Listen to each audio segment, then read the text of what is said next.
전세난이 계속되면서 곳곳에서 마찰이 빚어지고 있습니다.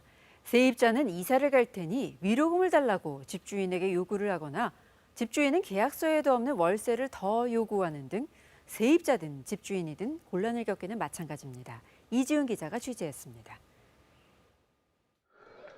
2년 전 김모 씨는 살던 집을 전세에 놓고 직장 근처로 이사했습니다.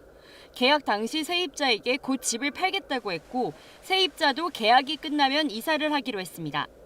그런데 막상 집을 팔려고 내놓자 세입자가 갑자기 이사비를 요구했습니다.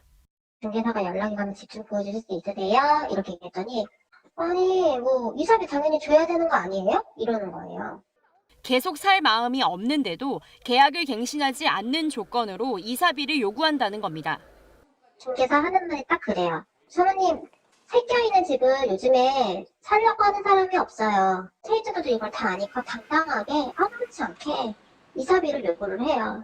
전세난의 어려움을 겪는 건 세입자도 마찬가지입니다. 이모 씨는 내년 1월 전세 계약 만료를 앞두고 최근 계약 갱신 의사를 밝혔습니다. 그러자 집주인은 계약서에 쓰지 않고 매달 50만 원씩 월세를 추가로 달라고 맞받았습니다. 이면 계약을 요구한 겁니다. 그러면서 받아들이지 않으면 아들을 실거주시키겠다고 했습니다. 통화할 때마다 현재 전세 시세에 대한 얘기를 계속 언급하셨고요. 월세에 대한 부분도 계속 직접적으로 언급하시는 걸 보면은 실제 거주가 맞나라고 하는 의구심이 계속 드는. 새 임대차법이 시행된 이후 대한법률구조공단에 접수된 전월세 관련 상담은 지난해 같은 기간에 비해 40% 넘게 늘었습니다. 전세난 해결책을 찾기 위한 정부의 고민이 깊어지는 가운데 임대차 시장의 혼란은 커지고 있습니다. KBS 뉴스 이지윤입니다.